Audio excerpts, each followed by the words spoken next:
jamaah, oh jamaah, alhamdulillah. Ustadz banyak yang baru bergabung Ustadz. Alhamdulillah, karena stay home ini bukan berarti tidak mendapat ilmu. Justru orang stay di rumah itu semakin banyak mencari ilmu.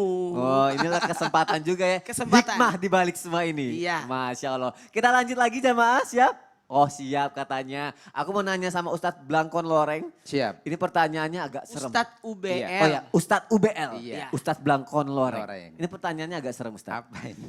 Gimana? Jangan serem-sereman dah. Jangan serem-serem ya. Iya, kita bahagia saja. Baik, kita bagi aja. Iya, oke. Insya Allah banyak hikmahnya nih. Iya. Ustadz katanya tuh ada kode dari Allah saat manusia mau meninggal dunia Ustadz. Oke. Gimana nih Ustadz UBL? Oke, Silakan. terima kasih jamaah. Yeay. Oh jamaah. Yeay. Alhamdulillah. Jamaah yang dirahmati Allah Subhanahu wa taala. Ini pembahasan yang belum pernah kita alami. Ya, Apa? Kematian. kematian. Pasti belum pernah kita Alami. alami. Tapi semua kita akan mengalaminya. Kullu nafsin dha'iqatul maut. Wa innama tuwaffawna ujurakum yaumal qiyamah. Wa man zuhziha anin nari wa udkhilal jannata faqad faz. Wa mal hayatud dunya illa mata'ul gurur. Jamaah yang dirahmati Allah Subhanahu wa taala. Tentang kematian al-maut. Kode-kodenya apa dari Allah Subhanahu wa taala? Pasti ada kodenya. Walaupun semuanya itu rahasia Allah Subhanahu wa taala.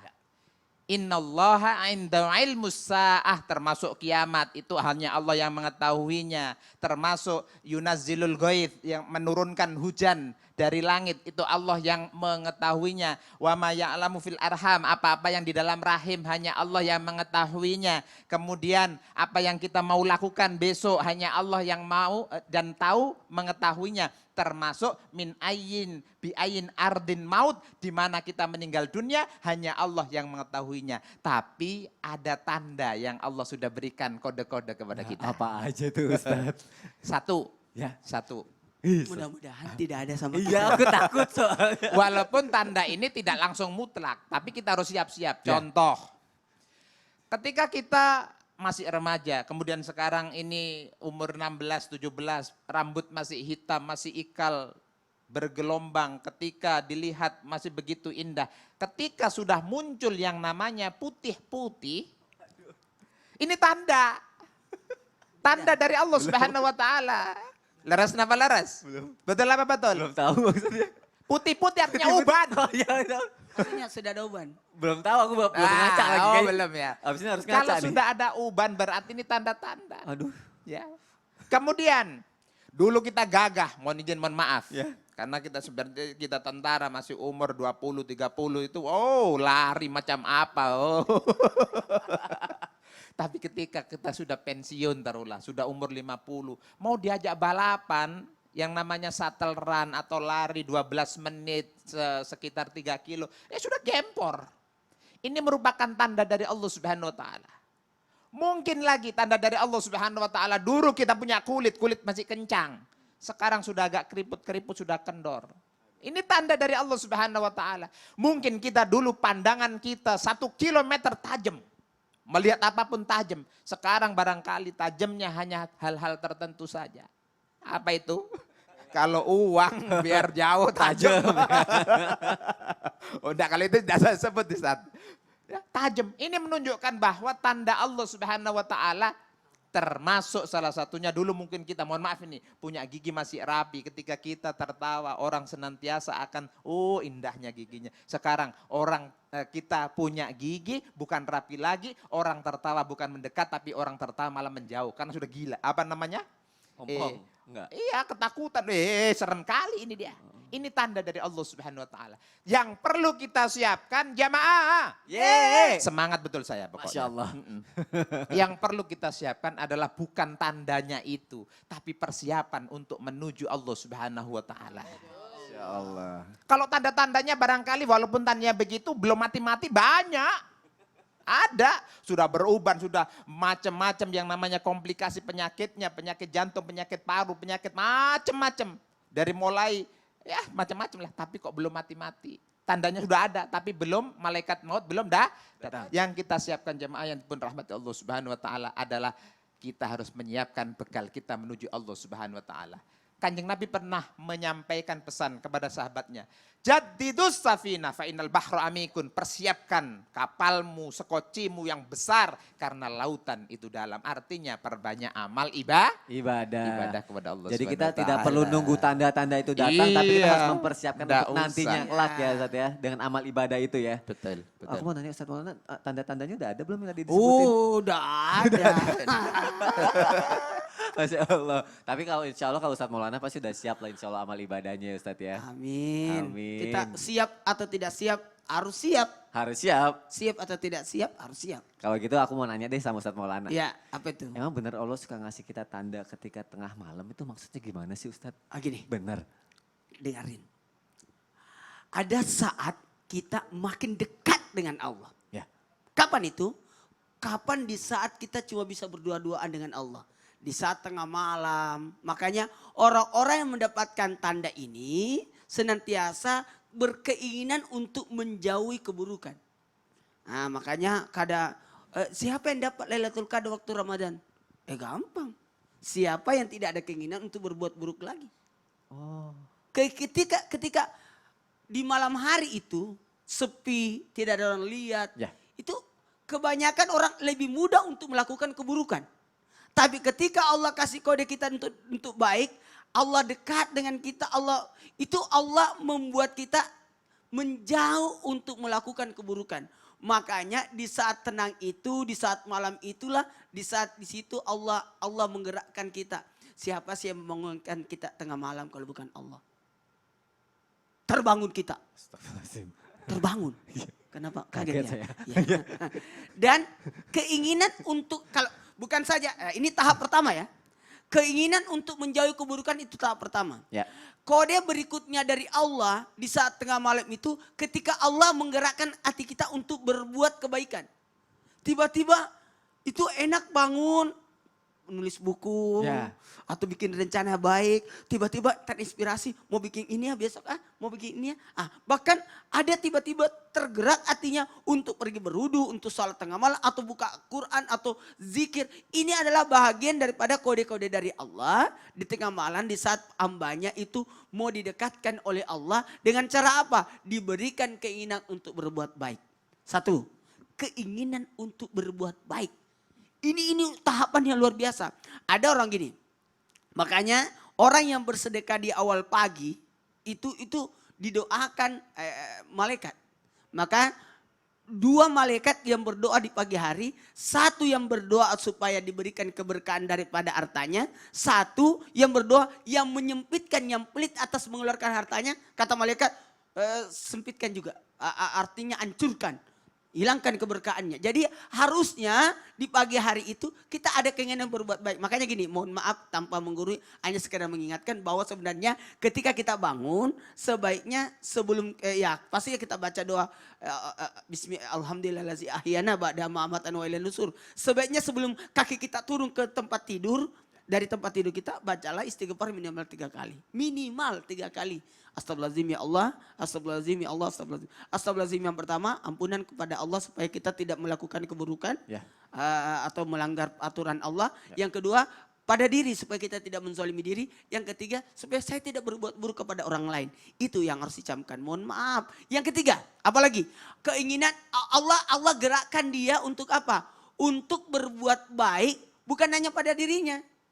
Sudah naik ke tahap level yang ketiga. Kalau level pertama tadi menjauhi keburukan. Level kedua berbuat kebaikan. Kalau engkau tidak bisa berbuat kebaikan, minimal engkau tidak berbuat keburukan. Dan lebih hebat lagi kalau kita ada keinginan untuk berbuat baik kepada sesama. Masya Allah. Oh, Itu yang luar biasa itu banget luar ya. biasa. Makanya seorang dari umatku akan berdiri salat pada malam hari untuk mengobati jiwanya. Sebenarnya untuk mengobati jiwanya dan mensucikan dirinya. Nah, mensucikan diri. Lalu ketika dia bersuci itu maka terbuka lah. Maka ada simpul-simpul sebenarnya. Ketika kita bangun terbukalah satu simpul ikatan. Kemudian ketika kita berwudu terbukalah satu ikatan. Ketika kita salat terbukalah ikatan-ikatan setan itu. Jadi sebenarnya ketika kita melakukan ini kata Nabi, ada yang dibuka simpulnya ketika dia terbangun, ketika dia membasuh tangan, mukanya, itu terbukalah sehingga tidak ada keinginan lagi untuk berbuat buruk. Bukan hanya pada dirinya, tapi berbuat buruk kepada orang lain. Masya Allah. Itu luar biasa. Makanya sangat disayangkan ketika mungkin sekarang kita kerja dari rumah, ibadah dari rumah, Iya. sekolah dari rumah. Sangat disayangkan kalau kita tuh jadi tidurnya malam sampai pagi. Iya. Sayang ya sebenarnya kita tidur cepet Sayang. aja biar bisa bangun tengah malam ya Ustadz ya. Makanya makruh hukumnya orang yang telat tidur. Oh, Jadi makruh. sebaiknya cepat tidur. Ya. Ini sekarang kan, aduh ya Allah ini anak-anak. Kenapa sih suka banget begadang Iya ya? nonton apa segala Aduh. macam. Kalau gitu yuk kita sama-sama kita robah pola pikir kita. Bangun tengah malam ya Ustadz ya. Insya Allah banyak berkah yang didapat. Insya Allah Allah ngasih kode yang banyak buat kita. Masya Allah. Baik jamaah kita akan masuk ke segmen yang ditunggu-tunggu sama jamaah yang ada di rumah. Langsung aja ya. Baik kita akan masuk ke segmen Al-Quran Menjawab.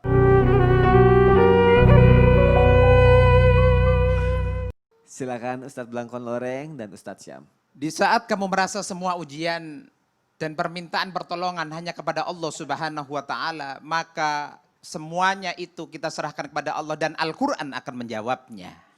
أعوذ بالله من الشيطان الرجيم وإذا سألك عبادي عني فإني قريب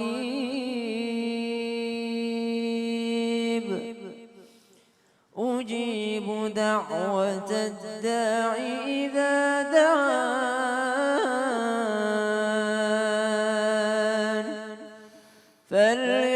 فليستجيبوا لي وليؤمنوا بي لعلهم يرشدون.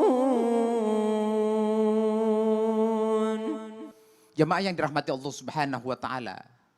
Ketika hamba-hambaku kata Allah bertanya kepadaku, jawablah Muhammad bahwa aku adalah dekat. Jemaah yang dirahmati Allah Subhanahu wa taala. Seorang hamba, seorang manusia pasti permintaan, permohonan harusnya hanya kepada Allah Subhanahu wa taala. Dan ketika Allah dimintai, falyastajibuli, Allah pasti akan mengabulkannya.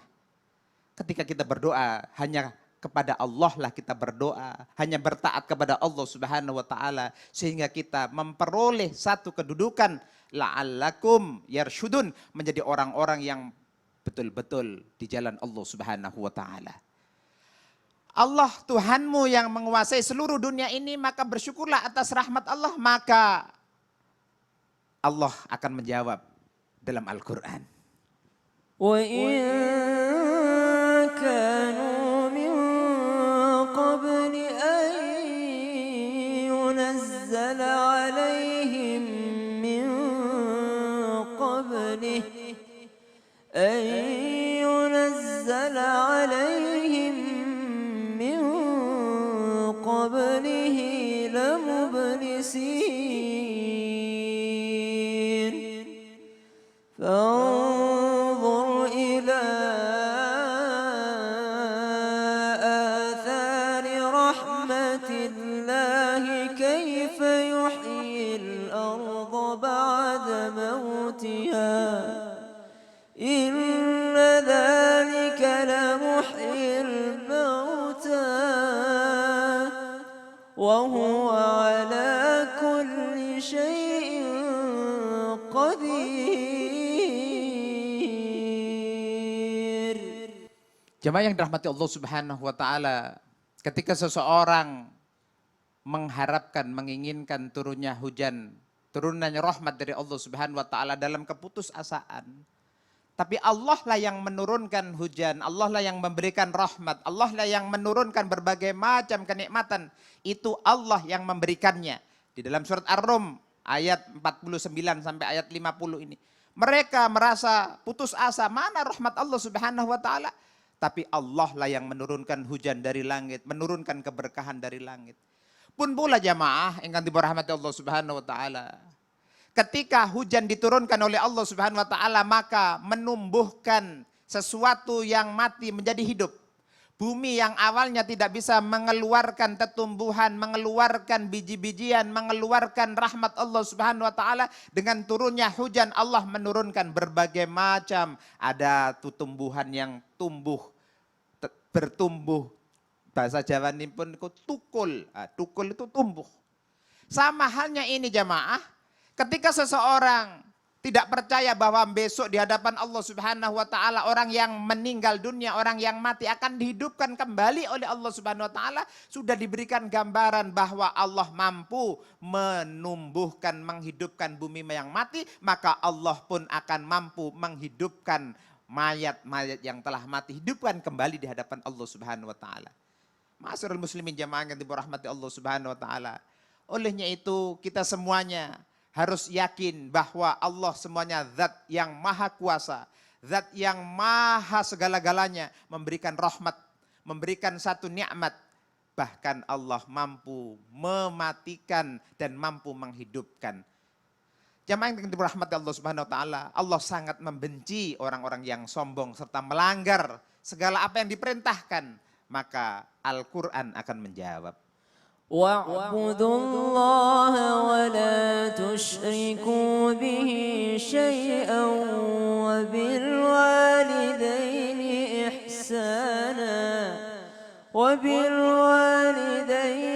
إحسانا وبذي القربى واليتامى والمساكين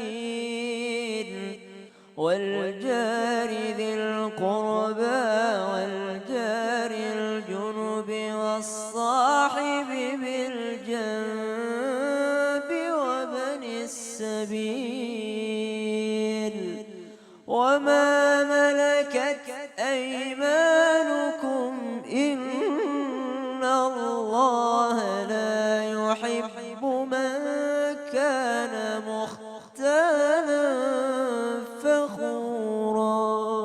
Subhanallah. Jamaah yang dirahmati Allah Subhanahu wa taala, dalam ayat ini ada 3 poin yang perlu kita garis bawahi dan perlu kita pedomani. Yang pertama, kita harus menyembah kepada Allah Subhanahu wa taala.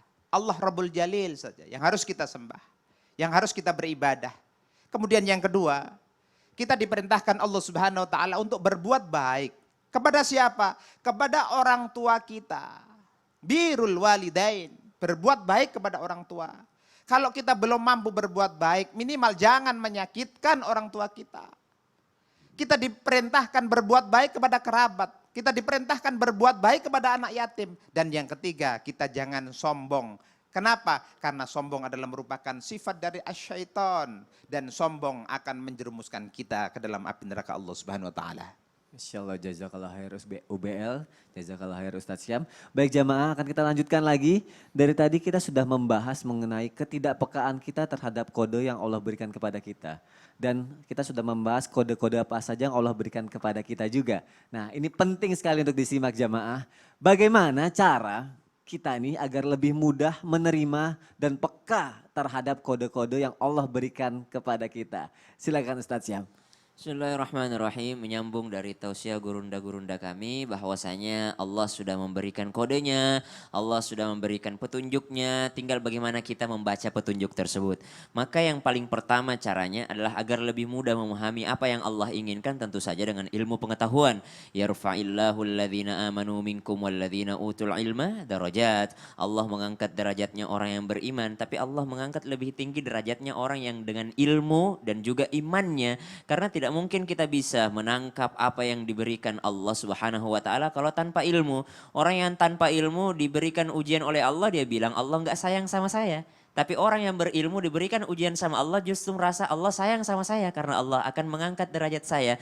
Maka yang paling penting agar mudah menerima atau memahami perkataan Allah Subhanahu wa taala atau petunjuk Allah Subhanahu wa taala, yakni dengan ilmu pengetahuan. Kun aliman au muta'alliman au mustami'an au muhibban. Jadilah orang yang berilmu atau orang yang belajar gitu. Maka al-alim gitu, al-alim jadilah orang yang senantiasa belajar belajar, senantiasa mencari ilmu pengetahuan, senantiasa mendengarkan ilmu pengetahuan. Karena seorang ulama pernah mengatakan ibadahnya orang yang berilmu itu jauh lebih baik daripada orang yang sholat sunnah 1000 rakaat tanpa ilmu. 2 rakaatnya orang yang berilmu ini jauh lebih baik daripada 1000 rakaatnya orang yang tidak paham sama sekali tentang apa yang dilakukannya. Ada orang yang sholat gitu, tapi dia tidak memahami sama sekali apa yang dia lakukan itu. Sedangkan ada orang yang sholatnya mungkin sedikit, secara kuantitas sedikit, tapi lebih berkualitas. Maka carilah dengan ilmu pengetahuan. Yang kedua, karena adanya ilmu pengetahuan, maka pandai-pandailah untuk bermuhasabah diri, menimbang diri. Wabil ashari hum yastaghfirun. Atau di ayat lain disebutkan, فَقُلْتُ اسْتَغْفِرُوا رَبَّكُمْ إِنَّهُ كَانَ غَفَّارًا يُرْسِلِ السَّمَاءَ عَلَيْكُمْ مِدْرَارًا. Ini dakwah Nabi Nuh, karena ini ada dalam surah Nabi Nuh. Apa kata Nabi Nuh alaihissalam? Berapa tahun udah dikasih umur sama Allah? Udah dikasih umur sama Allah, dakwahnya Nabi Nuh itu 1000 tahun kurang 50 tahun. Ya, 950 tahun dia berdakwah kepada umatnya. Ada yang mengatakan yang ikut itu cuma 10 orang. Ya ada yang mengatakan 40 orang, bahkan ada yang mengatakan cuma 7 orang itu yang ikut sama Nabi Nuh alaihissalam. Maka kata Nabi Nuh alaihissalam, kenapa kalian tidak menimbang-nimbang diri, artinya tidak istighfar kepada Allah Subhanahu wa taala. Istighfarlah kepada Allah, mohon ampun atas kesalahan-kesalahan kalian. Tapi tetap saja mereka tidak mau mendengarkan apa yang dikatakan oleh Nabi Nuh alaihissalam. Maka setelah kita berilmu, insya Allah kita akan introspeksi diri kita sendiri, menimbang-nimbang diri kita sendiri, menghitung-hitung nikmatnya Allah Subhanahu wa taala. Yang ketiga, ilmu sudah, introspeksi sudah. Yang ketiga adalah iman kita yang dipermantap. Iman kita yang selalu diperbaharui. Kenapa setiap Jumatan itu salah satu rukunnya adalah ittaqullah, bertakwalah kepada Allah ya. Tidak sah satu khutbah kalau tidak ada bertakwalah kepada Allah. Tidak sah khutbah kalau dalam mazhab Syafi'i jikalau tidak ada isinya ya ayyuhalladzina amanu taqullah atau pesan-pesan untuk meningkatkan takwa. Seakan-akan kita recharge. Kita harus yang namanya ngecas kembali iman kita, karena iman itu kan naik turun. Iman itu ada futurnya. Futur itu adalah suatu perasaan yang kok kemarin gue taat, hari ini gue males banget sholatnya, kemarin taat, hari ini malas banget gitu kan. Maka ada yang namanya memperbaharui kembali atau di-upgrade keimanan seseorang. Ilmu introspeksi keimanan yang keempat dan tidak kalah penting adalah berdoa kepada Allah Subhanahu wa taala. Lihat tadi ayat yang kami bacakan dalam Quran menjawab, inti daripada doa adalah la'allahum yarsyudun, supaya kalian diberi petunjuk. Nih, udah ada petunjuk yang kukasih. Nih, sudah ada Al-Quran tapi engkau tidak mau membukanya. Nih, sudah ada navigasi, sudah ada GPS tapi engkau tidak pernah membuka aplikasinya. Maka cara kita membukanya adalah apa? Dengan berdoa kepada Allah Subhanahu wa taala. Masya Allah, jazakallah khair. Tambah ilmu, introspeksi diri, upgrade keimanan kita dan berdoa kepada Allah Subhanahu wa taala. Masya Allah. Baik jamaah, setelah iklan ini, wah ini nih yang ditunggu-tunggu sama jamaah yang ada di rumah nih. Aku juga nunggu-nunggu ini. Ustadz Syam, ensiklopedia Islam kali ini apa aja yang menarik? Oh pokoknya menarik. Menarik banget pokoknya. Ditungguin aja. Ditungguin ya, Iya penasaran dong. nih jamaah yang ada di rumah Jadi setiap hari nih. kita ada 2 ensiklopedia yang Yes. akan menambah wawasan keilmuan kita insya Allah. Masya Allah, pada penasaran kan jamaah. Nanti juga kita akan berdoa bersama-sama ya, dipimpin sama UBL ya. Siap. Insya Allah, baik jamaah. Jangan kemana-mana, tetap di Islam itu indah. Jamaah, oh jamaah. Alhamdulillah.